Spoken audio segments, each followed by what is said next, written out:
June 4th, 1942. 6 a.m. Midway Atoll, a small spit of coral in the vast Pacific, shivering in the first rays of sunlight.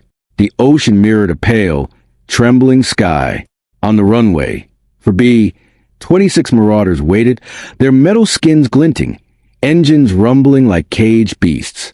Lieutenant James Murray, 23 years old, his hands tight on the controls, climbed into the cockpit of Susie Q, named for his wife Alice's nickname. He felt the weight of what he did not know. The first combat mission of his life, a torpedo attack against the Imperial Japanese Navy, and no training for the chaos to come. The Midway airstrip hummed with nervous energy. Captain James Collins ran final checks on his aircraft. 2 of the Marauders had never dropped a live torpedo. The other 2 had only 1 practice run each. Combined, they had roughly 90 minutes of preparation for what they were about to attempt against the most formidable naval fleet in the Pacific. Vice Admiral Chuchi Nagumo's 4 aircraft carriers, Akagi, Kaga, Hiru, and Soryu, lay 150 miles northwest, protected by 11 destroyers, 2 battleships, and 3 heavy cruisers. They had launched the attack on Pearl Harbor 6 months prior. Their decks held hundreds of aircraft and thousands of sailors. Murray's B-26, a Widowmaker, earned that nickname for a reason. Wing loading at 53 pounds per square foot, landing speed at 150 miles per hour, small wings with massive engines, unforgiving handling.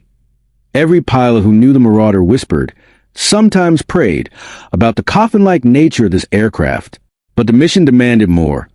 2,000-pound torpedoes hung beneath the fuselage, a modification that Wright Field never imagined, and none of the crews had ever trained for wave-top torpedo drops under a hailstorm of Japanese anti-aircraft fire. By 6 o'clock, the engines roared to life. Susie Q's canopy steamed from the sudden surge of heat and exhaust.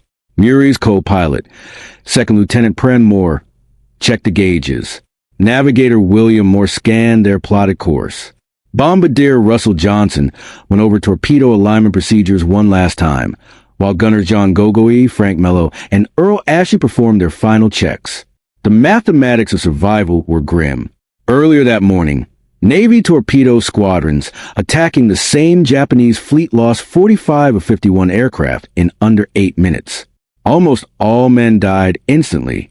At 6:10, the 4 Marauders taxied onto the runway, engines at full power, propellers churning the morning haze into a wind-driven fog. Collins led the formation. Murray followed in Susie Q, heart hammering, palms slick with sweat.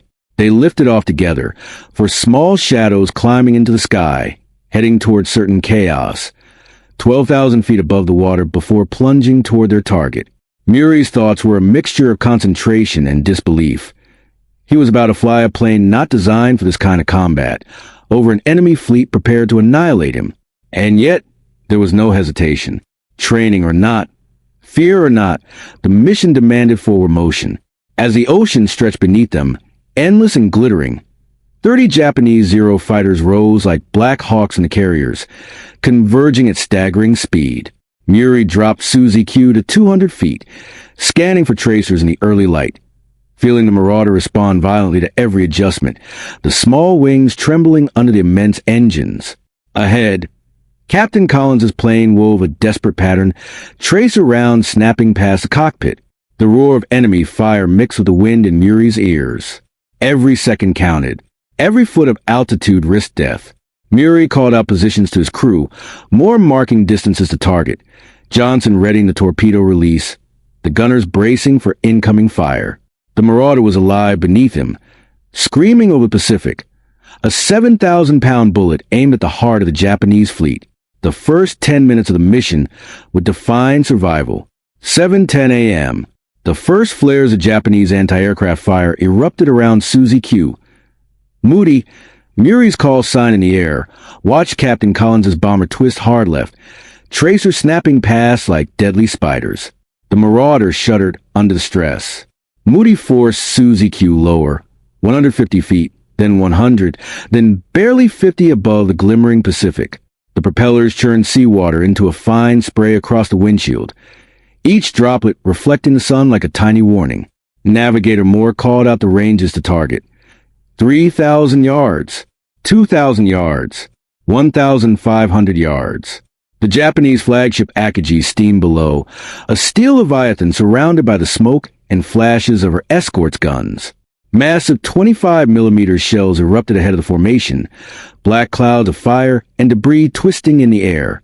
Destroyers joined with heavier calibers, sending steel through the sky, while the 30-0 fighters swooped from above and behind, forcing gunners John Gogoi, Frank Mello, and Earl Ashley to fight with every ounce of muscle and nerve. Moody's hands were locked on the yoke. Suzy Q was not made for torpedo attacks. Its small wings, heavy fuselage, and unstable load made it respond unpredictably. He banked right and left, barely missing enemy tracers, slicing through the cockpit. Something exploded behind him. Smoke poured through the radio compartment. Mello grabbed the extinguisher while keeping the waist gun firing. The Marauder vibrated violently. Each gun blast, each shell hit, tested the aircraft's limits. 1,000 yards from Akagi, Morse shouted the torpedo release. Suzy Q shook violently as Muri held the yoke tight. Tracers and cannon fire ripped past, tearing into wings, tail, engines. At 800 yards, the torpedo dropped from its belly, a 2,000-pound hulk slicing toward the water. Muri banked sharply to avoid the carrier's bow, but the concentrated anti-aircraft fire followed him relentlessly. For the next 10 seconds, his mind and instincts were all that separated him from oblivion. The Marauder screamed at 280 miles per hour, skimming 20 feet above the Pacific, closing on Akagi's port side. The flight deck, 860 feet of steel, rose like a cliff before him. Japanese sailors dove flat as Suzy Q roared past, prop-wash toppling men and aircraft alike. Bombardier Johnson raked the deck with a nose gun, killing 2 sailors instantly, while shells ripped through gunners and equipment. Mello's face was lacerated, Ashley wounded, Gogoi's turret jammed. Every system in the aircraft was failing, yet Muri held the course. 3 seconds, 300 feet. The Marauder cleared Akagi's bow by less than 6 feet.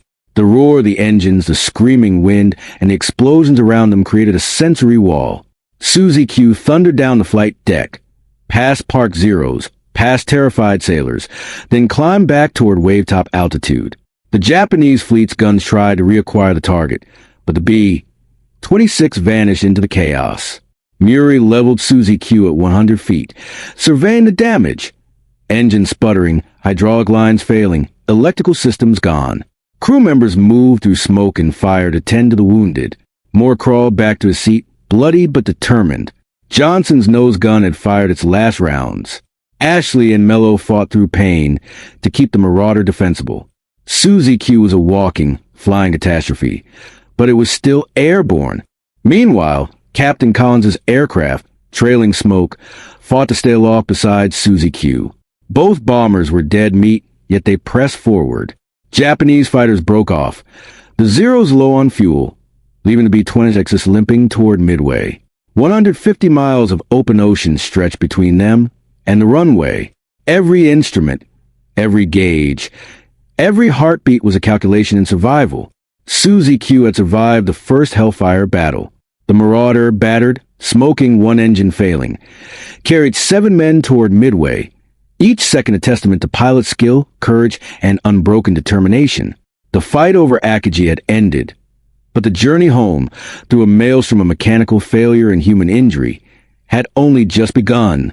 Suzy Q climbed laboriously on one engine, her right side a symphony of mechanical agony. Oil pressure had dropped to 0. Black smoke belched from the cowling, curling behind like a banner of disaster. The left engine screamed at maximum power, its coolant temperature climbing past safe limits. Every vibration, every shudder reminded Muri that failure could come in the next heartbeat. Yet he held the yoke steady, eyes scanning the endless blue, calculating speed, altitude, and distance in a single, fluid thought.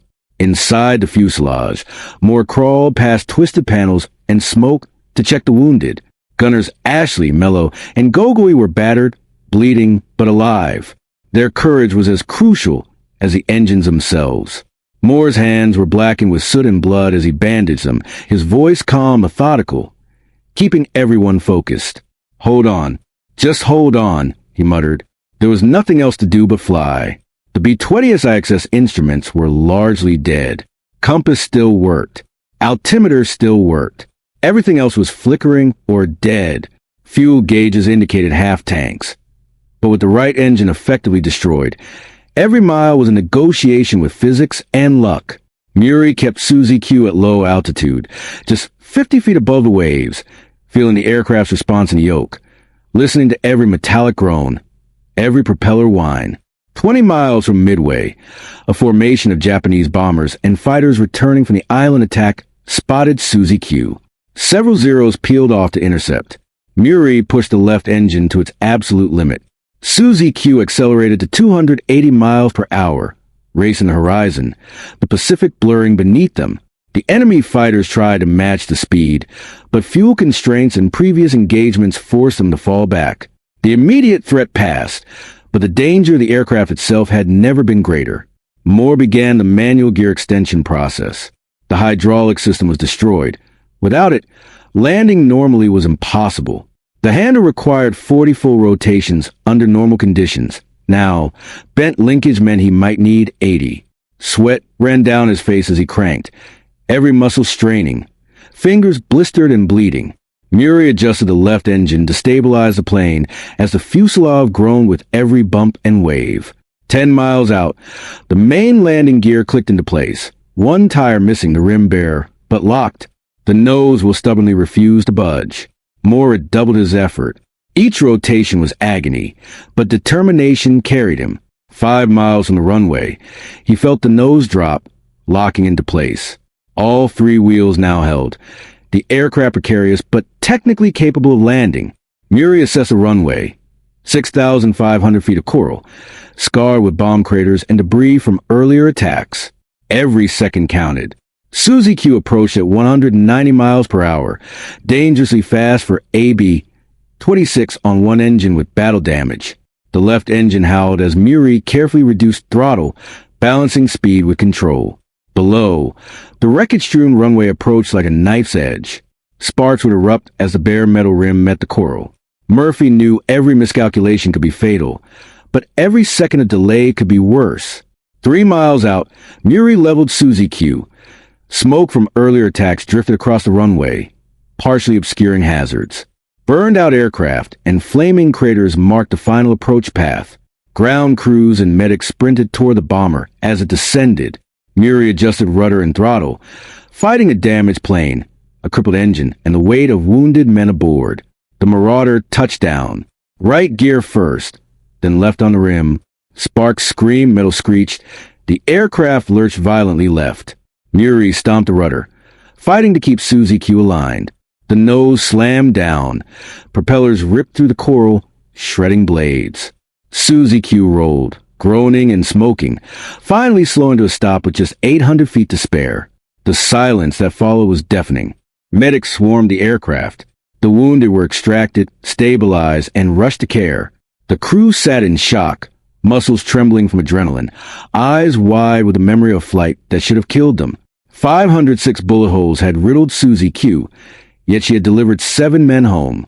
The Marauder would never fly again, but for a single mission, it had defied the odds, defied death itself. Murray climbed out of the cockpit, legs trembling, lungs still burning from a concentration and tension of the past hour. He stood on Midway's coral runway, squinting through smoke and haze at the battered frame of Susie Q. Ground crews swarmed over the aircraft, counting and cataloging every hole, every gash, every punctured panel. Murray started counting himself, but gave up around 200 bullet holes, an impossible task when the total would ultimately reach 506. Every wing, every fuselage panel, even the tail and propellers bore evidence of enemy fire. The left main gear was shredded, both engines entirely destroyed, yet somehow still functional long enough to reach Midway. The hydraulic lines were obliterated, electrical systems half dead, instruments missing radio burnout. It was a miracle the aircraft had survived at all. Captain James Collins landed 30 minutes later, his B-26 even more damaged than Susie Q. Smoke poured from one engine, the tail barely attached, bullet holes everywhere. Both aircraft will be written off, declared unsalvageable. The other two B-26 piloted by Lieutenants Herbert Maya and William Moore, never returned. The ocean had claimed them and their crews. 14 men lost, no survivors. The stark mathematics of war hung heavy in the humid Pacific air. On the runway, Murray watched medics tend his crew. Gagoy, wounded in the shoulder, received surgery. Ashley's leg and arm wounds were cleaned and bandaged. Mello's face, slashed by flying metal fragments, was treated with antiseptics. Russell Johnson, the bombardier, still sat dazed from the fire and smoke. 3 gunners wounded, 1 engine destroyed, all defensive weapons inoperable. But they were alive. Against every expectation, against every probability, all 7 men from Susie Q had survived. Inside the temporary intelligence tent, Murray recounted every detail of the mission. Altitudes, enemy formations, tracers, anti-aircraft bursts, every split-second decision over Akagi's flight deck. Officers scribbled notes furiously. They questioned him for 6 hours straight, trying to understand exactly how one marauder had flown through 506 bullet holes, lost 1 engine, and still returned home. Murray answered each question, hands still shaking, the memory of the flight pressing heavily on him. The Distinguished Service Cross arrived 3 months later, not just for Murray, but for every member of the crew. The citation emphasized extraordinary heroism under fire, flying through concentrated anti-aircraft fire and fighter opposition, braving impossible odds. It made no mention of the torpedo miss. Tactically, the mission had achieved nothing. No Japanese ships were damaged, and 2 aircraft had been lost. Yet strategically, it had sown chaos in the Gumo's mind, disrupted Japanese ordnance handling, and forced decisions that would prove catastrophic later that day. Murray's after-action report did not claim credit for changing the course of the battle. He noted the torpedo missed. Mission achieved, no direct hits. But the Navy recognized something beyond numbers and direct results. The value of creating chaos, of forcing the enemy to react, of demonstrating American resolve in the face of impossible odds. Murray, a 23-year-old pilot on his first combat mission, had done exactly that. 2 days later, Susie Q, aged 9 months, was pushing the Pacific, sunk to a depth of 40 feet. Only the nose art, cut from the fuselage by the crew before the aircraft's destruction, survived.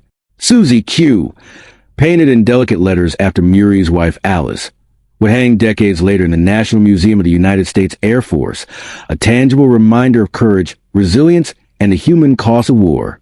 At 0710, Vice Admiral Chuchi Nagumo stood on Akagi's bridge, scanning the horizon, unaware that the small American formation of B-26 had already crossed his fleet. For 3 seconds, no more, an American bomber, Susie Q, thundered down his flight deck, propellers just meters above the wood, wings screaming at 280 miles per hour. The roar of the engines drowned everything else. The crack of anti-aircraft fire, the shouts of sailors, the wind whipping across the deck. Some gun crews dove flat. Others stayed and fired desperately.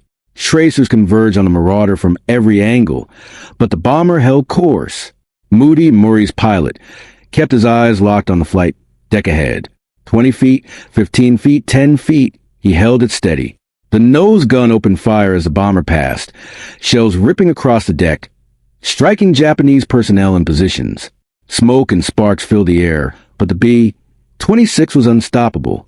In 3 seconds, 860 feet of Akagi's flight deck had flashed beneath Susie Q's wings. Nagumo, trained for aggression, for decisive action, for seizing initiative, froze. He had spent his career executing rapid, overwhelming strikes. Pearl Harbor was proof of his methods. But here, an American bomber had penetrated and scathed, demonstrating audacious precision. His instincts screamed that Midway-based aircraft were still capable of coordinated, dangerous attacks. He had to act. Decisions that would consume him over the next 90 minutes were born in those 3 seconds. Deck crews scrambled. Weapons switched from torpedoes to bombs to prepare for a Midway counterstrike. Fuel lines ran between stacked ordnance. Hundreds of bombs and torpedoes lay side by side, a highly unstable configuration. Smoke from earlier attacks choked the decks. Fires flared. Every ship in the Japanese formation was on high alert, responding to immediate threat. unaware that the American dive bombers were approaching from high altitude, unseen. Back over the Pacific, Murray leveled Susie Q at 100 feet. Surveying the damage, both engines groaned. The right was failing. Tracers from retreating Zeros cut the sky behind them, but the enemy fighters were low on fuel from the midway attacks and could not pursue far. Moore, bloodied and exhausted, monitored instruments and assisted with the damaged systems. The wounded gunners remained resolute, holding their positions despite the pain. Every breath, every movement, a testament to training and sheer willpower. Susie Q continued over open ocean, the Japanese fleet behind them still reacting, still underestimating the resilience of American air crews. Captain Collins' Marauder, equally battered, flew in formation, a ghost of smoke and steel. Both crews were alive, both aircraft terminally damaged, both surviving by inches. The chaos above the Japanese carriers forced Nagumo into indecision. The timing, sequence, and sheer audacity of the attack disrupted his mental calculus. American dive bombers, arriving unseen, would exploit this confusion fully. Though tactically the B-26 achieved no hits, the psychological impact was immense. The Japanese fleet was distracted, their carriers' decks cluttered with mixed ordnance, fire suppression teams overworked, fighter cover misaligned. One young American pilot had carved a moment in the minds of the Japanese command that would resonate long after the flight ended. The next wave of attacks would find targets vulnerable precisely because of the earlier disruption. By 0740, the American dive bombers had locked onto Nagumo's fleet. Lieutenant Commander Wade McCluskey led 18 SBD Dauntless from USS Enterprise, sweeping over the horizon, scanning for the smoke trails that Susie Q and the other torpedo bombers had left behind. For 2 hours, they searched relentlessly, until finally the columns of black smoke rising from the Japanese carriers revealed the target. Every twist and turn that Moody had executed, every evasive maneuver over Akagi's deck had left a trail, an unintentional beacon guiding the dive bombers. The Japanese had concentrated their formation to counter the torpedo threat, tightening the carriers together, stacking aircraft on deck, and confusing their own defensive protocols. Ordnance was moved and rearmed mid-attack, creating a dangerous configuration across all 4 carriers, Akagi, Kaga, Hiru, and Soryu. Fuel lines crisscrossed decks already littered with bombs and torpedoes, decks that were already under strain from earlier strikes and defensive fire. At 10:20, McCluskey's dive bombers pushed over from 14,000 feet. The first aircraft hit Akagi at a precise angle, 1,000 pounds of high explosive penetrating the flight deck, detonating amid the tightly packed hangar with stacked bombs and torpedoes. The blast raced through 4 decks, igniting aviation fuel, collapsing structures, and overwhelming damage control teams. Seconds later, the second bomb slammed into the carrier's midsection. Fire spread uncontrollably. Smoke poured from the hull. Twisted steel shrieked under heat, and the vessel was doomed within minutes. Kaga, Soryu, and Hiru were similarly vulnerable. The chaos created by the earlier torpedo attacks by B-26, like Susie Q and the Navy torpedo squadrons, had concentrated the carriers, distracted crews, and left decks cluttered. McCluskey's dive bombers exploited the window perfectly. Within 6 minutes, 3 Japanese carriers were ablaze, uncontrollable fires racing through hangars, explosions erupting as fuel and ordnance detonated. Nagumo's flagship, Akagi, was abandoned by mid-afternoon, sinking by evening. Kaga followed, sinking by 1925 hours. Soryu was gone by 1913. The Pacific theater had changed in the span of a few critical, violent minutes. Meanwhile, on Midway, Murray and his crew waited, patched, bandaged, and exhausted. They could not know the full outcome yet. They only knew that the B-26 attack had created the conditions for success. They had flown into a near-certain death trap, survived, and forced the enemy into decisions that would cost 3 carriers and hundreds of Japanese lives. Tactical failure had, paradoxically, paved the way for strategic success. In the days following, Murray's crew recovered on Midway, receiving medical treatment, tending to wounds, and processing the surreal magnitude of what had occurred. Each of them understood, in a quiet, unspoken way, that their single, imperfect torpedo run had rippled across the Pacific, influencing decisions that would redefine the balance of naval power. It was a victory born from chaos, bravery, and the willingness to confront impossible odds. After B-26 had crossed the Japanese fleet and left a trail of chaos, Muri turned Suzy Q back toward Midway. The bomber groaned with every vibration. Its right engine was failing, hydraulics destroyed, instruments dead, and half the defensive gunners wounded. The open ocean stretched 150 miles ahead, an endless expanse of blue that offered no sanctuary, only distance to survive. Moody held the yoke with unrelenting focus, coaxing the crippled B-26 along. The aircraft propellers churned through salt spray, each gust threatening to upset the fragile balance of metal and fuel. Moore crawled back to the co-pilot's seat, blood covering his uniform from tending to wounded gunners in a smoke-filled fuselage. Corporal Frank Mello's face was cut from flying debris, yet he refused to cease firing from the waist gun, keeping potential pursuers at bay. Private Earl Ashley's legs and arms throbbed from shrapnel wounds, but he maintained the tail position. For 20 minutes, Suzy Q and Captain Collins' equally battered B-26 flew in formation. Collins' bomber trailed gradually, smoke pouring from an engine, tail section barely intact. The mathematics of survival were grim. Both aircraft were dead meat if enemy fighters pressed a chase. And yet, the Japanese formation turned back, low on fuel from the Midway attacks, allowing the American crews a fragile margin to push toward the Coral runway. 50 miles out, the right engine gave its last gasp and quit entirely. Moody feathered the propeller, reducing drag, and the B-26 shifted to one-engine flight. Altitude dropped to 50 feet. Speed held precariously at 260 miles per hour, systems failing one by one. Every mile of the return was a test of nerve, technique, and sheer endurance. The pilot's hands shook from stress. Every crew member knew that a single mistake would spell disaster. At 10 miles out, the landing gear presented its own nightmare. Manual extension was required. Hydraulics destroyed. Moore cranked relentlessly, sweat and blood mingling as the mechanism resisted. Rotations doubled under the damage's strain. 3 miles from the runway, the main gear locked. The nose wheel refused to budge. At 2 miles, Moore fought the jam, muscles straining, bloodied hands raw, the aircraft bucking with every gust. Finally, 1 mile from Midway's Coral runway, the nose wheel dropped into place. All 3 wheels down, 1 main tire gone, but the aircraft remained airborne. Moody lined up the approach at 160 miles per hour, far above the normal landing speed, because at 135 miles per hour, the crippled bomber would stall. Wreckage and fire littered the runway. The 6,500-foot strip seemed impossibly short. Suzy Q descended like a lead weight, propeller tips scraping and shattering on impact. Sparks erupted. The left wheel rim ground across Coral.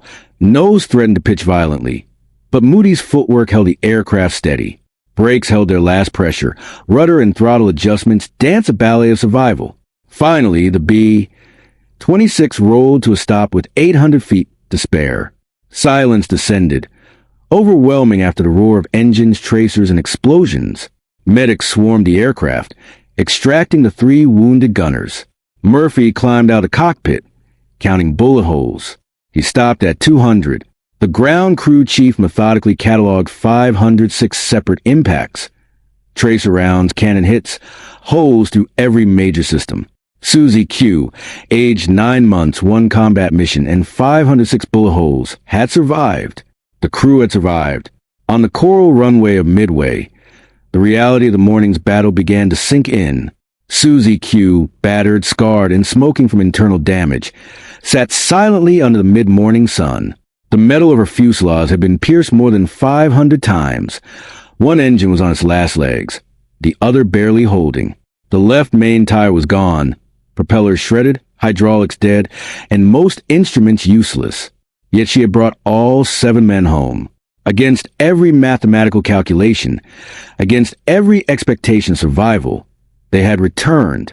Captain Collins landed 30 minutes later. His aircraft was almost as badly damaged.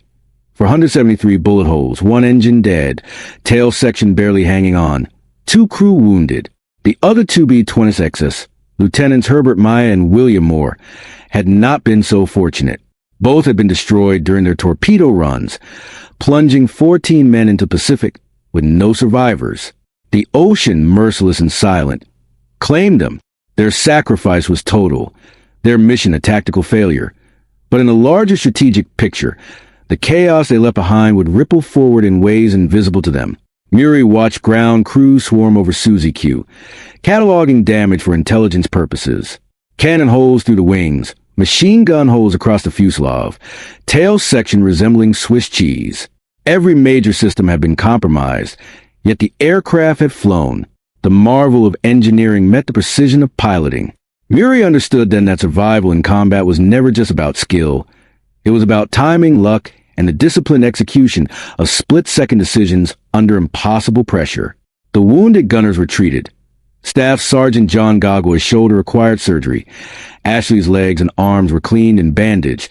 Mello's face received stitches and antiseptics. Moore, having crawled to the fuselage tending to the wounded while the aircraft shook from enemy fire, remained physically exhausted but mentally composed. All 7 crew members had survived a mission that had killed hundreds of others just hours earlier. Intelligence officers questioned Murray for 6 hours the following day. They wanted every detail: altitude during the approach, number of Zero fighters, timing of anti-aircraft fire, and most crucially, the exact moment he chose to fly over Akagi's flight deck instead of turning away. Every hesitation, every instinctual maneuver was recorded. His hand shook as he wrote the after-action report, documenting a mission that had technically failed but had achieved something far greater. The Distinguished Service Cross arrived 3 months later, not just for Murray, but for the entire crew: pilot, co-pilot, navigator, bombardier, 3 gunners, each recognized for extraordinary heroism under fire. The citation noted the torpedo attack under impossible conditions, flying through concentrated anti-aircraft fire and fighter opposition. What it did not mention, tactically, was the torpedo's failure to strike. What it did recognize was courage, discipline, and the strategic impact of the B-26 attack. In the months and years that followed, the crew went their separate ways. Murray transferred to Florida to train new B-26 pilots, teaching them how to survive in the Widowmaker under extreme conditions. Moore returned to combat, completing 35 missions over Europe. Johnson flew 22 more sorties. Ashley and Mello moved to stateside training bases. Each carried the lessons of June 4th with them, living proof that one flight could test the limits of human and mechanical endurance and survive. While the crew of Suzy Q recovered, the Battle of Midway raged on around them. The immediate tactical results of the B-26 torpedo attack had been negligible: no hits, 2 aircraft lost. But the strategic consequences were profound. Vice Admiral Chuchi Nagumo, standing on the bridge of Akagi at 7:10 that morning, had witnessed something that burned itself into his mind. An American bomber flying at masthead height, 280 miles per hour, across the deck of his flagship. 3 seconds, 860 feet. The image was etched into memory and shaped the decisions he would make in the critical minutes to come. Nagumo's doctrine emphasized aggressive action. Attack first, attack hard, maintain the initiative. Pearl Harbor had epitomized this philosophy: surprise, speed, and overwhelming force. But now, American aircraft were not only surviving, but coordinating attacks in waves. B-20XS with torpedoes, B-17s from high altitude, Navy torpedo bombers all pressing forward, undeterred by losses. The Midway-based American forces remained aggressive, alert, and deadly. Nagumo, forced to react, ordered his torpedo bombers rearmed with bombs to strike Midway's airfield. Deck crews began a laborious changeover, moving torpedoes aside, hauling up bombs, and running fuel lines. But at 7:40, a Japanese scout plane radioed new intelligence. American carriers had been spotted. Nagumo had to reverse course, rearming his planes with torpedoes again. Aircraft, bombs, torpedoes, fuel lines, all cluttered on hangar decks under dangerous conditions. Every carrier now presented the most vulnerable configuration imaginable. It was chaos born from the persistence of the American attacks, the early B-26 runs, and the relentless pressure applied by crews who had little hope of survival. At 10:20, the American SBD Dauntless dive bombers arrived, having found the Japanese fleet by following smoke trails left from the earlier attacks. The decks were cluttered, ordnance stacked, and damage control exhausted. With 0 fighters low and unable to climb fast enough to intercept, the Dauntless began their dives. The first bomb struck Akagi, penetrating hangars, igniting aviation fuel, and detonating stacked ordnance. Within 15 minutes, the flagship was ablaze beyond recovery. Kaga, Soryu, and later Hiryu followed the same fate. In 6 minutes of precision dive bombing, 3 carriers were destroyed, a result enabled by the chaos created by earlier attacks, including the B-26 torpedo runs. Historians debate whether Suzy Q's flight directly caused Nagumo's disaster. Some argue the dive bombers would have succeeded regardless. Others maintain that proper ordnance handling might have prevented catastrophic secondary explosions. The consensus, however, acknowledges the psychological and strategic impact. Muri's decision to fly across Akagi's deck forced Nagumo into a sequence of rapid, high-pressure decisions.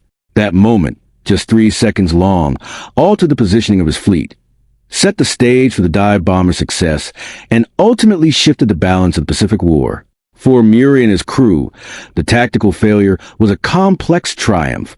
They returned to Midway physically battered, mentally exhausted, and in awe of the narrow margin by which they survived. Each moment of the flight, the torpedo run, evading 0 fighters, flying through concentrated fire, landing on a crippled runway, had contributed to a chain of events far beyond their comprehension. In the days following the battle, the crew of Suzy Q remained on Midway, observing the culmination of the conflict they had helped shape. Japanese forces withdrew on June 7th after losing 4 carriers and 248 aircraft. American losses were comparatively smaller. 1 carrier, USS Yorktown, and 147 aircraft. The Battle of Midway had irreversibly shifted the strategic balance of the Pacific, a turning point built on countless moments of courage, sacrifice, and split-second decisions. Muri documented everything in his after-action report on June 5th, detailing altitudes, ranges, enemy positions, and precise timing of his maneuvers. He never claimed that the mission had changed the outcome of the battle. In his eyes, the torpedo had missed, the mission had failed tactically, and 2 B-26 were gone. But the Navy understood what he could not. Heroism under impossible conditions, the creation of chaos that allowed other American forces to strike effectively, an embodiment of courage that would inspire generations.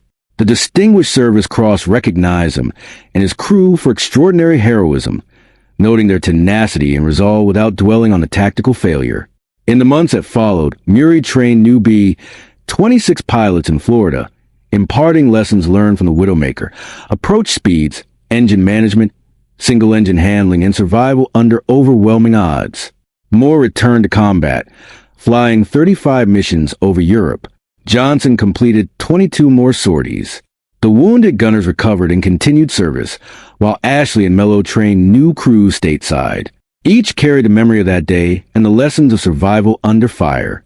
Muri remained in the Air Force, ultimately retiring as a lieutenant colonel in 1962 after 24 years of service and over 5,000 flight hours. He returned to Montana, living on a ranch with Alice, who had inspired the name Suzy Q. He kept the metal nose plate from the aircraft for 71 years, preserving it as a tangible reminder of that mission. After his death in 2013, the plate was donated to the National Museum of the United States Air Force, where it now hangs in the World War II gallery, a symbol of courage, skill, and the thin line between survival and oblivion. The wreckage of Suzy Q remained submerged off Midway Atoll, her aluminum corroded, steel components enduring, coral encrusting the wings, fish sheltering in the engine nacelles. She is both a grave and a monument. Historians may argue over the direct impact of her mission, but the crew's actions exemplify a truth that transcends analysis. Tactical failure can create strategic opportunity. Every split-second decision, every act of bravery, contributed to the eventual victory. 1 flight, 1 torpedo attack, 1 bomber crossing the deck of Akagi at masthead height. These moments combined with countless others to shape history. 7 men flew into the heart of the Imperial Japanese Navy and returned alive. In a war that claimed hundreds of thousands, their survival is remarkable. They survived because of skill, because of courage, because of engineering that met human daring under impossible conditions. Susie Q flew through over 500 bullet holes, lost an engine, a tire, hydraulics, electrical systems, and still brought them home. That is not luck. That is precision, resolve, and the convergence of human and machine in extremis. The story of James Murray and the crew of Susie Q reminds us that history is not only made by those who achieve immediate victories. It is shaped by every decision, every act of courage, every mission that seems futile but sets the stage for triumph. Tactical outcomes are transient. Strategic ripples endure. And sometimes, the smallest 3-second moment, a bomber flying across a carrier deck at 280 miles per hour, can tilt the scales of history.